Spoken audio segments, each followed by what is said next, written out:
Assalamu alaikum for class. How are you students? I hope you all are fine. Now we start our period of English. Open your books. Our unit is The Young Writer and the topic is dictation. For class for dictation, prepare your notebook. Write the day is Saturday and the date is 27th June 2020.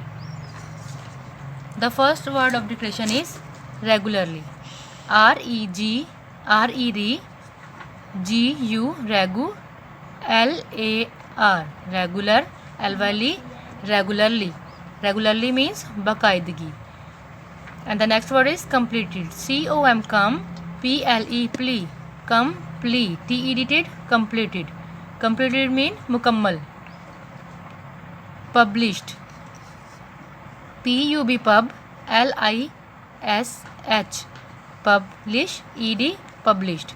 Published mean शाया होना. And the next word is encouraged. E-N in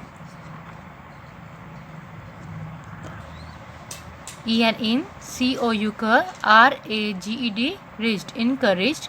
Encourage mean हौसला बढ़ाना. And the next word is spend. S-P-E-N-D spend. Spend mean गुजारना. The next word is ambition. A-M-M-B-I-B M-B-T-I-O-N शन ambition. Ambition mean मकसद. Next word is applause. A-P-P-L-A-U-S-E loss applause. Applause means दादे तहसीन पेश करना. And the next word is determine. D-E-T-E-R deter M-I-N-E-D mind determine. Determine mean डट जाना. And the next word is guidance. G-U-I guy D-A-N-C-E dance guidance. Guidance means रहनुमाई. And the last word is precious. P-R-E pre C-I-O-U-S cious. P-R-E pre C-I-C preci O-U-S-S precious. Precious means कीमती. Let us revise our dictation words. Regularly, completed, published, encouraged, spend, ambition, applause, determined, guidance and precious. So for class आपने इन dictation words को अपनी notebooks पर note down करना है. Notebook ready करते हुए आपने सेंटर में होमवर्क राइट करना है और नीट डिक्टेशन वर्ड्स जो अपनी नोटबुक पे राइट करने हैं. आई होप आप लोगों ने अपना जो टाइटल पेज है वो नीट और कलरफुल बनाया होगा. इंशाल्लाह जब आप अपना होमवर्क प्यारा सा होमवर्क जब स्कूल भेजेंगे तो मैं आपकी नोटबुक्स की कंडीशन भी चेक करूँगी कि आपने घर में अपनी नोटबुक्स तो ख़राब नहीं की, और देखते किसका सबसे अच्छा होमवर्क, सबसे अच्छी नोटबुक और सबसे अच्छा टाइटल पेज होता है. ठीक है, आवर पीरियड इज़ ओवर. फी अमानिल्लाह students.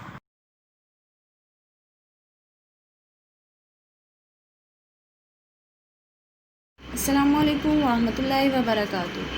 How are you dear students? Hope you all will be fine and safe at your home. Therefore class, let's start our today's lecture. So open your books. My dear students, as you know that we are discussing about heat in our unit number 8. So our today's topic is reading the marks on the thermometer. हमें पता है कि thermometer क्या होता है. हमने कल ही इसके बारे में पढ़ा था कि थर्मोमीटर एक ऐसा इंस्ट्रूमेंट है जिसके ज़रिए से हम किसी भी चीज़ का टेम्परेचर मेजर करते हैं. ठीक है बेटा, अब टेम्परेचर मेजर कैसे करना है ये हम देख लेते हैं. ये हमें आज प्रोसीजर इसका पढ़ना है. There are markings called a scale along the sides of the glass tube of a thermometer. हमने कल पढ़ा था कि थर्मोमीटर जो होता है वो ग्लास ट्यूब का बना होता है. उसका एक सिरा जो होता है वो बल्ब कहते हैं उसको, और उसके अंदर कोई लिक्विड मरकरी या फिर अल्कोहल होता है जो कि टेम्परेचर के अप और डाउन होने पर अपवर्ड एंड डाउनवर्ड मूव करता है. ठीक है बेटा, तो वो जो ग्लास ट्यूब होती है जिसकी मदद से थर्मामीटर को बनाया गया होता है उसके अप एंड डाउन दोनों सिरों पर स्केल्स की मार्किंग हुई होती है. There are markings called a scale. निशानात लगे होते हैं जिसको हम स्केल कहते हैं along the sides of the glass tube of a thermometer. Thermometer की ग्लास ट्यूब के दोनों साइड्स पर. We measure temperature by reading this marks. हम इन निशानात को पढ़कर टेम्परेचर का अंदाज़ा लगाते हैं या उसकी पैमाइश करते हैं. Each mark on the thermometer is equal to 1 degree. एक मार्क जो है वो 1 डिग्री के इक्वल होगा। बिल्कुल ऐसे ही जैसे बेटा आपका स्केल होता है ना, उसके ऊपर लाइंस लगी हुई होती हैं सेंटीमीटर्स की, ठीक है। तो वो एक छोटी लाइन जो क्या होती है वो 1 सेंटीमीटर होती है, 1 मिलीमीटर होती है, और वो 10 के बराबर जब होती है तो वो 1 सेंटीमीटर हो जाती है, ठीक है ना। तो इसी तरह से इसकी 1 लाइन जो होती है वो क्या होती है, 1 डिग्री होती है। These are read on 2 different scales। इनको रीडिंग करने के 2 डिफरेंट स्केल्स हैं। वो स्केल्स कौन से हैं उनके नाम आपने याद रखने हैं, वो हैं Celsius and Fahrenheit. Celsius and Fahrenheit 2 scales हैं जिनमें हम इनको रीड करते हैं। जैसा कि हम कहते हैं कि सेंटीमीटर, मीटर, किलोमीटर लेंथ के स्केल्स हैं, मिलीग्राम, ग्राम, किलोग्राम जो हैं वो वेट के स्केल्स हैं। इसी तरह से टेम्परेचर के भी 2 स्केल्स हैं, सेल्सियस एंड फ़ारेनहाइट, ठीक है। The Celsius scale is also called centigrade and we write it like this. Celsius का दूसरा नाम क्या होता है, सेंटीग्रेड। तो हम इसको कैसे लिखते हैं कि एक कैपिटल सी लिख के उसके लेफ़्ट साइड पे छोटा सा ज़ीरो बना देते हैं। इसको हम क्या कहते हैं, डिग्री सेंटीग्रेड। ये जो छोटा ज़ीरो होता है इसको हम डिग्री बोलते हैं, और सी से centigrade, degree centigrade. On the Celsius scale ice melts on 0 degree centigrade. Celsius scales में अगर मेजर किया जाए तो 0 डिग्री सेंटीग्रेड पर जो बर्फ़ है वो पिघल जाती है। On the Fahrenheit scale the melting point of ice is 32 Fahrenheit. इन दोनों की में जब मेजरमेंट्स करते हैं तो कैलकुलेशंस चेंज होती हैं, जिसकी वजह से आइस का मेल्टिंग पॉइंट फ़ारेनहाइट्स में तो 32 डिग्री सेंटीग्रेड होगा, लेकिन सेल्सियस में वो 0 डिग्री सेंटीग्रेड होगा, ठीक है। Similarly pure water boils at 100 degree centigrade on the Celsius scale and 212 degrees on the Fahrenheit scale. इसी तरह से बॉइलिंग स्केल जो है, बॉइलिंग पॉइंट पानी का, अगर सेंटीग्रेड्स में देखा जाए तो वो 100 डिग्री होगा, और अगर फ़ारेनहाइट्स में देखा जाए तो वो 212 डिग्रीज़ होगा। You can C both of this scales on the sides of the liquid in the glass tube. ये जो ग्लास ट्यूब है इसके दोनों साइड्स पे ये स्केल्स बने होते हैं। इसमें से एक सेंटीग्रेड होता है और एक फ़ारेनहाइट में होता है। Any temperature on the Celsius scale which is less than that of melting ice 0 degree centigrade is written with a minus sign. जो भी एक टेम्परेचर जो है वो 0 डिग्री सेंटीग्रेड से कम होगा उसके साथ हम माइनस लगाएंगे। जैसे अगर 0 डिग्री सेंटीग्रेड से 5 पॉइंट्स कम है तो हम लिखेंगे -5 डिग्री सेंटीग्रेड, ठीक है। Nothing can get colder than -273 degree Celsius. कोई भी चीज़ जो है वो -273 डिग्री से ज़्यादा कोल्ड नहीं हो सकती। This temperature is called absolute zero. इसको एब्सोल्यूट ज़ीरो भी कहते हैं। एब्सोल्यूट ज़ीरो जब भी आपसे पूछा जाए व्हाट इज़ एब्सोल्यूट ज़ीरो तो आप क्या कहेंगे, -273 Celsius. The normal temperature for the human body is 37 degree Celsius and 98.7 degree Fahrenheit, ठीक है बेटा। हम जब बुखार मेजर करते हैं अपना, हमें फ़ीवर हो जाता है तो हम क्या कहते हैं, 100 पे है, 102 पे है, 103 पे है, बहुत ज़्यादा बुखार है, तो वो किस में होता है, फ़ारेनहाइट्स में होता है। नॉर्मल टेम्परेचर हमारी ह्यूमन बॉडी का 98.7 है। 98.7 से जब ज़्यादा टेम्परेचर होगा टेम्परेचर तो हम क्या कहेंगे कि ये फ़ीवर है, ठीक है बेटा। नेक्स्ट देखते हैं, when using a thermometer handle it carefully and store it properly. जब आप थर्मोमीटर यूज़ कर रहे हैं तो इसको बहुत एहतियात से यूज़ करें और इसको सही जगह पर रखें। Avoid touching the bulb. इस बल्ब को बार बार टच करने से अवॉइड करें, ये बहुत सेंसिटिव पार्ट होता है। Never place the end of a thermometer in an open flame. कभी भी इसको आग के सामने ना करें। Immediately inform an adult if a thermometer is damaged in any way. अगर किसी भी तरीके से ये ख़राब हो जाए, टूट जाए, तो किसी बड़े को फ़ौरन से बताएं, ठीक है बेटा। आज अल्हम्दुलिल्लाह हमारी रीडिंग कंप्लीट हो गई है। तो आज मेरे पास आपके लिए एक एक्टिविटी है। आज के लेक्चर में आपने ये काम करना है कि आपने एक वीडियो रिकॉर्ड करनी है, ठीक है, जिसमें आप हमें हीट और टेम्परेचर का डिफरेंस बताएंगे। स्टेटमेंट ये है कि heat and temperature are 2 different things, ठीक है बेटा, इसको आपने एक्सप्लेन करना है और वीडियो रिकॉर्ड करनी है। ये वीडियो रिकॉर्ड करके आपने हमें सेंड करनी है। जिस बच्चे की वीडियो सबसे ज़्यादा अच्छी होगी उसकी वीडियो हम स्कूल के पेज पे अपलोड करेंगे। ठीक है बेटा, वीडियो बनाते वक्त आपने सुन्नत लिबास में वीडियो रिकॉर्ड करनी है, यानी कि प्यारे बेटों ने शलवार कमीज़ पहनी है और साथ में टोपी भी पहनी है, और बेटियों ने शलवार कमीज़ और स्कार्फ या स्टॉलर पहनना है। ठीक है बेटा, तो अच्छे तरीके से एक्सप्लेन करना है। इसमें आप खुद से अगर आपको लगे कि आप कोई एक्सपेरिमेंट, कोई और एक्टिविटी ऐड कर सकते हैं इसी टॉपिक से रिलेटेड, तो बेटा आपने वो ज़रूर ऐड करनी है। ठीक है, और वो हमें सेंड करनी है। हर सैटरडे को आपकी शेड्यूल्ड एक्टिविटी हुआ करेगी, आपको पता चल जाएगा कि किस सैटरडे आपकी कौन सी एक्टिविटी है। ठीक है बेटा, हर सैटरडे एक्टिविटी हुआ करेगी और हर चैप्टर के एंड पर असेसमेंट हुआ करेगी। असेसमेंट आपने नोटबुक पे राइट करके भेजनी है और जो एक्टिविटी है वो आपने परफॉर्म करके वीडियो रिकॉर्ड करके भेजनी है। ठीक है बेटा, इस एक्टिविटी को आपने बहुत अच्छे तरीके से परफॉर्म करना है और जो चीज़ें मैंने आपको बताई हैं उनका ख्याल रखना है। ठीक है बेटा, फ़ी अमानिल्लाह, अल्लाह bless you, have a nice and safe day.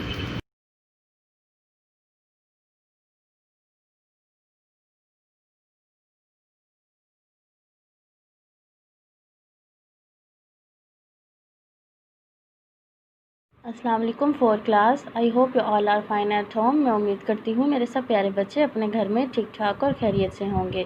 प्यारे बच्चों, अब हम हमारा उर्दू का लेक्चर शुरू करते हैं। उसके लिए मेरे सब प्यारे बच्चे अपनी उर्दू की बुक्स ओपन करेंगे। शाबाश, जल्दी से ओपन कर लें बेटा। हाँ जी, तो मेरे प्यारे बच्चों, जैसे कि आप सबको पता है कि कल हमने हमारी नज़म परिंदे की फरियाद के सवालात जवाबात मुकम्मल कर लिए थे। तो प्यारे बच्चों, आज हम क्या करेंगे, आज हम इस नज़म के अल्फाज जुमले करेंगे। ठीक है बेटा, तो उसके लिए मेरे सब बच्चे अपनी नोटबुक्स ओपन कर लें। शाबाश, जल्दी से ओपन कर लें बेटा। हाँ जी मेरे प्यारे बच्चों, अब हम हमारा कॉपी वर्क शुरू करते हैं। उसके लिए हम सबसे पहले क्या करते हैं बेटा, हम सबसे पहले तारीख़ लिखते हैं 27 जून 2020। ठीक है बेटा, तारीख़ लिखने के बाद हम पेज के बिल्कुल सेंटर में क्या लिखेंगे, घर का काम। क्या लिखेंगे, घर का काम, क्योंकि बेटा अब आपने अपने ये जो वर्क होता है जो हम डेली करते हैं इसका आपने जो है वो होमवर्क भी करना है। तो बेटा इसलिए हम क्या करेंगे, उर्दू में हम क्या लिखेंगे, पेज के सेंटर में लिखेंगे घर का काम। उसके बाद हम क्या लिखेंगे, दिन, हफ्ता। ठीक है बेटा, फिर हम लिखेंगे हमारी नज़म। नज़म का उन्वान क्या है, परिंदे की फरियाद। क्या है बेटा हमारे सबक नज़म का नाम, परिंदे की फरियाद। फिर हम लिखेंगे उन्वान, और बेटा उन्वान क्या होता है, वो काम जो हमने आज करना होता है। तो बेटा आज हमने क्या करना है, अल्फाज जुमले।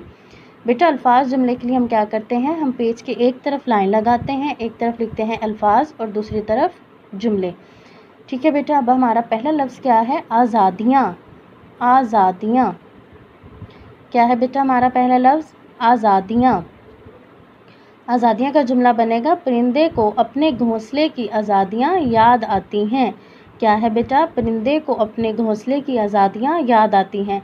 क्या है कि उसको अपने घोंसले में अपनी मर्ज़ी से आना, अपनी मर्ज़ी से जाना, इधर उधर उड़ना, फिर थक कर वापस अपने घोंसले में आ जाना, थोड़ा सा आराम करना और फिर वापस चले जाना। तो बेटा ये क्या है कि उसको, अपने परिंदे को क्या है, अपना घोंसला बहुत याद आता है कि उसको अपने घर में, अपने घोंसले में क्या थी, मुकम्मल आज़ादी थी हर तरह की। ठीक है बेटा, अब हमारा अगला लफ्ज़ क्या है, शबनम। शबनम, फूलों पर शबनम पड़ी है। क्या है, फूलों पर शबनम पड़ी है। क्या है कि बेटा सुबह सुबह आप अक्सर कभी आप बाग में जाएं तो बेटा क्या होता है, फूलों की पत्तियों पर छोटे छोटे पानी के कतरे होते हैं। तो बेटा वो क्या होता है, वो शबनम होती है। ठीक है, तो इसका जुमला क्या बनेगा, फूलों पर शबनम पड़ी है। आंसू, क्या है, आंसू। अली के आंसू निकल आए। क्या जुमला बनेगा, अली के आंसू निकल आए। रिहाई। रिहाई हमारा अगला लफ्ज़ है रिहाई। इसका जुमला हम बनाएंगे, परिंदे ने अपनी रिहाई की दुआ की। क्या है कि बेटा परिंदा जो है वो हर दम अपनी रिहाई यानी कि अपनी आज़ादी की दुआएं करता है कि मैं जल्द से जल्द इस कैद से, इस पिंजरे से आज़ाद हो जाऊं और दोबारा से अपने साथियों के साथ बाग में खेलूं, उड़ूं, अपने घोंसले में जाऊं, अपने जो है साथियों के साथ खुशी से चाहता फिरूं। तो बेटा क्या है कि वो उस आज़ादी के लिए हरदम दुआ करता है। क्या जुमला बनेगा, परिंदे ने अपनी रिहाई की दुआ की। ठीक है बेटा, अब हमारा अगला लफ्ज़ है कलियाँ। क्या है, कलियाँ। इसका जुमला बनेगा बाग में कलियां खिली हैं। बाग में कलियां खिली हैं क्या है कि बेटा बाग में हर तरफ कलियां ही कलियां हैं। जब बेटा फूल बंद होता है तो क्या होता है बेटा, वो एक छोटी सी कली होती है, और जब कलियां खुलती हैं तो बेटा फिर क्या होता है, वो फूल बन जाता है। तो बेटा क्या है कि बाग में हर तरफ कलियां खिली हैं कि क्या है कि हर तरफ फूल ही फूल हैं, और रंगारंग जो है कुछ छोटे फूल हैं और कुछ बड़े फूल हैं। ठीक है बेटा, ये हमारे जुमले यहाँ पर मुकम्मल हुए। इनको आपने अच्छे तरीके से याद करना है, और अगर मेरे प्यारे बच्चे अपने माइंड से या ख़ुद से इन अल्फाज के जुमले बनाना चाहें तो बेटा आप खुद से भी कोई जुमला बना सकते हैं, लेकिन बेटा वो जो है वो मीनिंगफुल होना चाहिए। अपने अल्फाज के बिल्कुल मुताबिक जो है वो उसके मायने जो है वो होने चाहिए, और जुमला जो है वो अच्छा होना चाहिए। ठीक है बेटा, गैर इखलाकी नहीं होना चाहिए और बिल्कुल अल्फाज के मुताबिक होना चाहिए। ठीक है बेटा, इनको हम एक दफ़ा दोबारा दोहरा लेते हैं। आज़ादियाँ, परिंदे को अपने घोंसले की आज़ादियाँ याद आती हैं। शबनम, फूलों पर शबनम पड़ी है। आंसू, अली के आंसू निकल आए। रिहाई, परिंदे ने अपनी रिहाई की दुआ की। कलियाँ, बाग में कलियाँ खिली हैं। ठीक है बेटा, ये हमारे अल्फाज जुमले मुकम्मल हुए। इनका होमवर्क करना मत भूलिएगा, और बेटा अपना ख्याल रखें, अपने मम्मा पापा का कहना मानें और अपना काम वक्त पर करें। ठीक है बेटा, अल्लाह हाफिज़।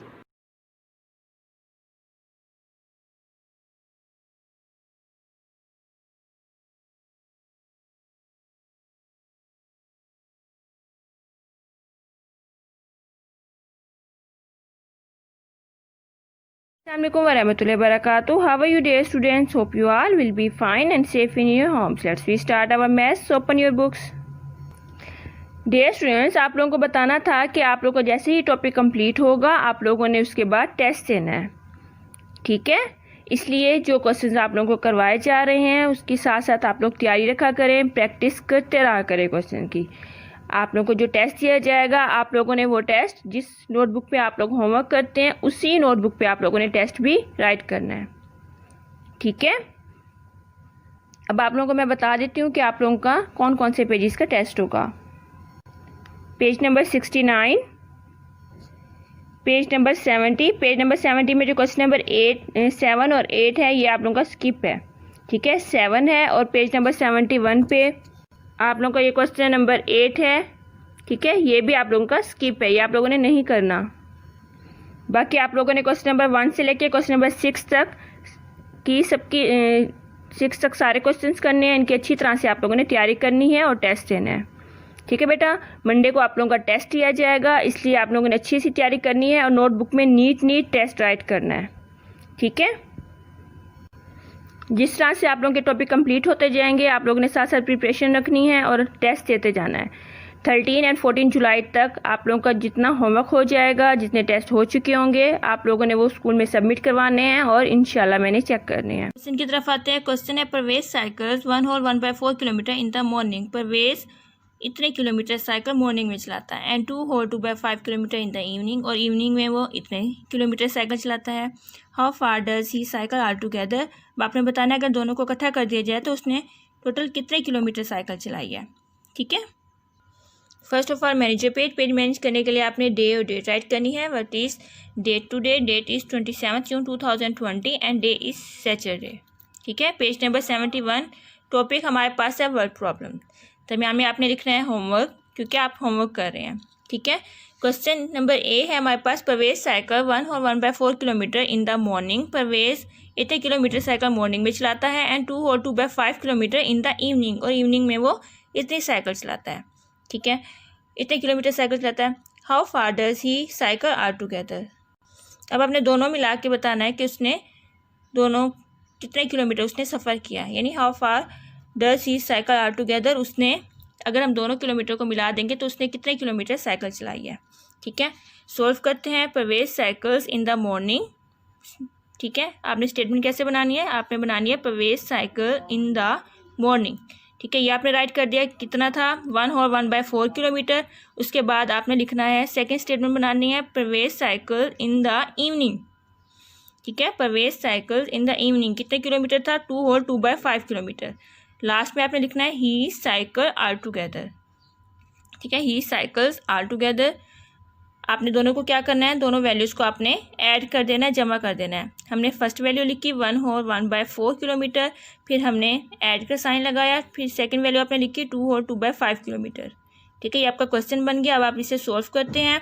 अब देखिए हमारे पास नीचे यहाँ पे है 4, यहाँ पे है 5। सबसे पहले हम क्या करेंगे, इन दोनों को सेम करेंगे। सेम करने के लिए हमने क्या करना है, एलसीएम लेना है, ठीक है। डिनोमिनेटर सेम करना है, उसके लिए हमने यहाँ पे एलसीएम लिया है। एलसीएम हमने किसका लिया है, 4 और 5 का, ठीक है। सबसे पहले 4 को करेंगे, 4 1 ज़ा 4, 5 वैसे का वैसे राइट कर देंगे, फिर 5 पे करेंगे, 5 1 ज़ा 5, ठीक है। अब हमारे पास बाय कौन सी 2 वैल्यूज़ हैं, 4 एंड 5। आपने दोनों को मल्टीप्लाई कर देना है, 4 5 ज़ा 20 या 5 4 ज़ा 20, ठीक है। अब यहाँ देखिए, अब हमने इस 4 को क्या बनाना है, यहाँ पे भी हमने 20 बनाना है, यहाँ पे भी हमने 20 बनाना है। अब 4 को अपने ऐसे नंबर से मल्टीप्लाई करना है कि 20 आ जाए, 5 को अपने ऐसे नंबर से मल्टीप्लाई करना है कि 20 आ जाए। तो 4 के टेबल में 20 कहाँ पे आता है, 5 पे आता है। इसका मतलब हम इसे 5 से मल्टीप्लाई करेंगे, 4 5 ज़ा 20। जिस नंबर से आपने नीचे मल्टीप्लाई करना है उसी नंबर से आपने ऊपर भी मल्टीप्लाई करना है, ठीक है बेटा।